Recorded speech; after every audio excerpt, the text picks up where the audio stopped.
Friends, இன்றைக்கி தட்டை முறுக்கு கடையில் சாப்பிட்ற மாதிரியே ரொம்பவே கிறிஸ்ப் அண்ட் டேஸ்டியாக எப்படி செய்யலாம்னு பார்க்கலாம். இதுக்கு ஒரு 3 ஸ்பூன் பொட்டுக்கடலையை மிக்சியில் போட்டு நல்லா பவுட்ரு பண்ணி எடுத்துக்கலாம். இந்த பொட்டுக்கடலை பவுடரை சளிச்சிட்டு ஒரு பாத்திரத்தில் சேர்த்துக்கலாம். இது கூடவே நான் 2 டம்ளர் அரிசி மாவு எடுத்திருக்கேன் ஃப்ரெண்ட்ஸ். நல்லா சளிச்சிட்டு சேர்த்துக்கோங்க.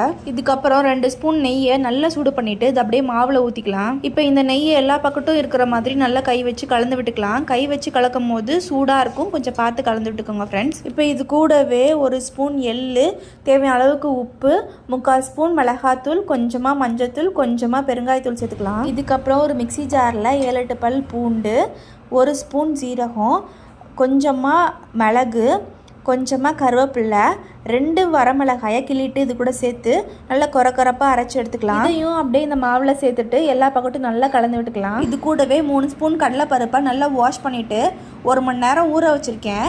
அந்த தண்ணியை இருத்துட்டு இந்த கடலைப்பருப்பை அந்த மாவில் போட்டு அதையும் நல்லா கலந்து விட்டுக்கலாம். இப்போ இதில் கொஞ்சம் கொஞ்சமாக தண்ணி சேர்த்து நல்லா சப்பாத்தி மாவு பதத்துக்கு பிசைஞ்சு எடுத்துக்கலாம். ஃப்ரெண்ட்ஸ், நான் எல்லா மாவையும் ஒரே நேரத்தில் பிசையாமல் பாதியாக ஸ்ப்ளிட் பண்ணிவிட்டு அதுக்கப்புறம் பிசைஞ்சு வச்சுருக்கேன். அப்போ தான் மாவு வறண்டு போகாமல் இருக்கும் ஃப்ரெண்ட்ஸ். இப்போ இதுலேருந்து கொஞ்சம் மாவு எடுத்து இந்த மாதிரி ஒரு பாலித்தீன் கவரில் கொஞ்சமாக நெய் விட்டுட்டு இந்த மாவை வச்சு கையிலேயே இந்த மாதிரி தட்டி எடுத்துக்கலாம். அப்படி இல்லைனா இந்த பாலித்தீன் கவரை மூடிட்டு மேலே ஏதாவது ஒரு பொருள் வச்சு இந்த மாதிரி அழுத்தி எடுத்துக்கலாம். இந்த மாதிரி தட்டினதுக்கப்புறம் ஒரு அச்சு வச்சு இந்த மாதிரி கட் பண்ணி எடுத்துக்கலாம். இதே மாதிரி நான் எல்லா மாவையும் கட் பண்ணி எடுத்துக்கிட்டேன் ஃப்ரெண்ட்ஸ். இதுக்கப்புறம் நம்ம இதை எண்ணெயில் போட்டு எடுத்துக்கலாம் ஃப்ரெண்ட்ஸ். எண்ணெய் வந்து நம்ம பொரிக்கும் போது மீடியம் ஹீட்டில் தான் இருக்கணும், ரொம்பவும் ஹீட்டாக இருக்கக்கூடாது. ரொம்ப ஹீட்டாக இருந்துச்சுன்னா மேலெல்லாம் கரிஞ்சு போயிடும், உள்ளே வேகாமல் இருக்கும் ஃப்ரெண்ட்ஸ். இந்த மாதிரி முன்னாடி பின்னாடியும் திருப்பி நல்லா வேக விட்டு எடுத்துக்கலாம் ஃப்ரெண்ட்ஸ். எண்ணெயோட சலசலப்புலாம் அடங்கினதுக்கப்புறம் இதை நம்ம வெளியே எடுத்துக்கலாம். அவ்வளோதான் ஃப்ரெண்ட்ஸ். பாருங்கள், பார்க்கவே எவ்வளோ சூப்பராக இருக்குல்ல. கடையில் கிடைக்கிற மாதிரியே இருக்கும் ஃப்ரெண்ட்ஸ். சாப்பிட்றதுக்கும் அதே மாதிரியே இருந்துச்சு. நீங்களும் இதே மாதிரி வீட்டில் செஞ்சு சாப்பிட்டு என்ஜாய் பண்ணுங்கள். தேங்க்யூ.